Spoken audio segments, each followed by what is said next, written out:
Coucou tout le monde, c'est Murgen. Alors je suis ravie de vous retrouver pour la revue d'un jeu que j'ai adoré, que j'adore. Le temps de rêve, du rêve aborigène de Mel Brown aux éditions Vega. Alors il m'a été gentiment envoyé par les éditions Très Daniel dont Vega fait partie, hein, la maison mère Très Daniel. Donc je vous remercie Isabelle. Et alors c'est une découverte... je sais pas, ce jeu il a quelque chose, c'est vraiment une très très belle découverte. Alors je dis pas ça parce qu'on me l'a envoyé, pas du tout, hein. J'ai aucune obligation de vous dire du bien des jeux qu'on m'envoie, mais celui-là il mérite vraiment votre attention. Enfin je vais vous expliquer ce qui m'a plu, mais il est vraiment super. Alors il arrive dans un format de boîte un peu plus petit que par exemple, hop, si j'arrive à le sortir de ma bibliothèque. Par exemple, ceux qu'on a aux éditions Contredire. Et voilà. Donc, il arrive dans une boîte plus petite. Après, les cartes sont pas forcément plus petites, hein. C'est juste que la boîte est adaptée aux cartes. Et donc, on a une boîte en dur qui s'ouvre comme ça. Hop, et donc on va avoir un livret et des cartes. Donc on nous dit inspiré des histoires de rêves aborigènes, ce coffret vous invite à explorer l'impact des différents changements au cours de notre vie sur notre spiritualité. Donc on a un jeu de 40 cartes oracle et le livre explicatif. L'énergie et l'unité aborigène nous invitent à célébrer les merveilles de notre propre âme et de nos rêves. Donc on apprend que Mel Brown est une femme aborigène, alors je ne sais pas comment ça se prononce, Ngunnawal, je dois faire peut-être une mauvaise prononciation, qui vit dans la région du Bundjalung en Australie. Elle est très impliquée dans le soutien, la défense, l'éducation et la santé des aborigènes. Donc déjà quand je l'ai ouvert, je partais déjà avec un bon a priori parce que j'aime bien que les gens qui ont...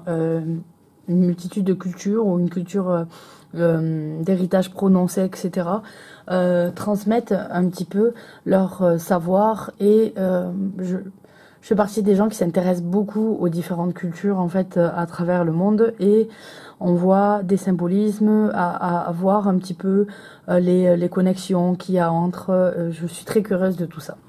Donc on va avoir les cartes ici.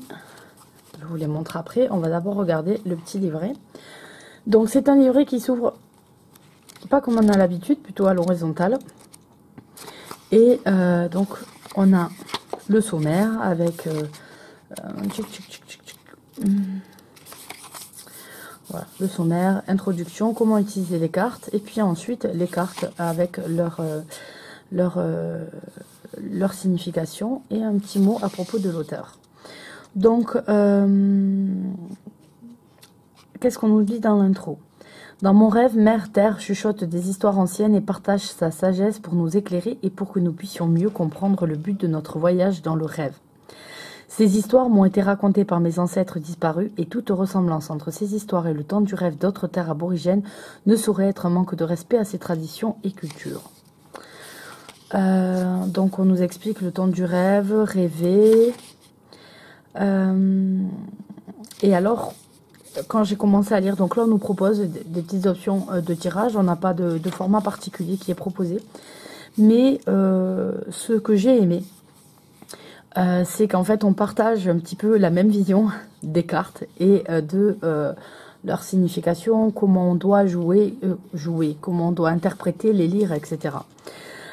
Donc elle nous dit, servez-vous de votre intuition pour décider de ce que veut dire chaque carte. Vous allez sûrement développer votre propre relation aux cartes à mesure que vous vous en servirez.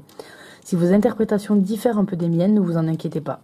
Suivez ce qui vous semble bon, et en général, ce qui sera bon pour vous, c'est votre propre interprétation. Et c'est ce que je dis tout le temps, c'est-à-dire que si vous le ressentez comme ça, si vous avez un ressenti quand vous faites votre tirage de cette façon-là et pas d'une autre, alors que d'autres vous direz mais non, c'est pas ça, etc. Si vous le ressentez comme ça, c'est que c'est comme ça, c'est votre tirage, c'est vous qui le pratiquez, c'est vous qui le faites, vous êtes libre de faire comme vous le souhaitez, sans autre formalisme différent qu'il faudrait suivre. Et donc du coup, dès le départ, en fait, quand je lis ça, je me dis, voilà, déjà, on a la même vision des choses sur la liberté en fait qu'on a de faire de faire avec nos propres jeux. Donc ensuite on va voir les cartes, donc on voit qu'on a un livret en couleur. On va avoir la petite carte qui est représentée, voilà, la carte qui est représentée en petit format, le nom de la carte, et ensuite le message du temps du rêve. Et ici, à chaque fois, en fait, on va avoir les histoires qu'elle nous disait qui lui avaient été contées par ses ancêtres aborigènes. Et à chaque fois, ce sont des histoires avec une morale, et j'ai beaucoup aimé ça. Voilà, ça fait partie totalement d'une transmission de culture, et donc on peut voir une façon de vivre, on a la relation avec les animaux, on a beaucoup de choses qu'on apprend, et j'ai vraiment aimé. Donc je vais pas tous vous les lire parce que il faut aussi que vous puissiez découvrir vous-même le jeu si vous dit de l'acquérir en fait, hein. Mais c'est vraiment très sympa. Par exemple, cérémonie rituelle. La petite fille est née et elle est nourrie par les femmes du peuple. En grandissant, elle passe du bébé à la jeune fille et à la jeune femme. Et les mères lui enseignent ses responsabilités pour contribuer à la vie du clan. En grandissant, elle comprend l'importance de la sagesse transmise par les mères et elle sait que pour devenir une femme, elle doit d'abord être initiée. Lorsque le temps est venu, on s'affaire autour d'elle et elle est habillée et menée au Boraring pour y être initiée en tant que femme. Lors de la cérémonie, elle abandonne ses prérogatives d'enfant et termine la cérémonie comme une femme. Elle va continuer à apprendre le rêve et le temps du rêve de son peuple, mais il est désormais de sa responsabilité de transmettre cette sagesse et ces histoires aux autres enfants de sa communauté. Donc le Boraring, c'est le cercle qui délimite l'espace sacré des cérémonies. Donc voilà, on voit un petit peu dans la culture comment on évolue quand on est dans un clan, etc. Et donc on va avoir toutes ces histoires-là, et puis après le petit message de la carte, qui est plus adressé, mais ça vous permet voilà de réfléchir, d'avoir ces histoires-là, de faire vous-même votre propre conclusion. Donc ça, j'ai vraiment trouvé génial. Et après, voilà, on a un petit mot à propos de l'auteur. Donc on a une photo de Mel Brown. On nous dit qu'elle a une maîtrise en soins et traumatologie indigène décernée par le Southern Cross University de Lismore. Elle est conseillère, auteure, artiste, conférencière et formatrice. Mais elle a une façon bien à elle de faire comprendre que s'approprier sa spiritualité est propre à chaque personne. Cela ne peut se définir par des catégories ni se limiter à une compréhension unique de la vie et de la création. Cette fusion des cultures et convictions spirituelles a conduit Mel à créer la série de ces cartes d'oracle aborigènes qui sont connues dans le monde entier. Donc je sais qu'il y en a d'autres de jeux, hein, voilà, qu'elle a sorti. Voilà, vous voyez là l'oracle de l'esprit aborigène, l'oracle aborigène de la déesse des chakras. Et donc on va avoir directement, quand on a les illustrations qu'elle a fait des cartes, on voit bien que c'est un mélange en fait fait dans les cultures de différents symboles, tout en gardant en fait cet art graphique qu'on peut reconnaître quand même aux aborigènes. Donc c'est un jeu vraiment qui mélange les cultures et j'ai bien aimé. Alors j'ai bien aimé même le graphisme. Alors ici vous avez juste une illustration de peinture qu'on retrouve tout le long, ces fleurs là qu'on va retrouver dans le livret. Vous avez la côte qui est dorée, alors elle se détache super bien et elle glisse super bien ces cartes. Elles sont en plus assez épaisses, sont vraiment très bien.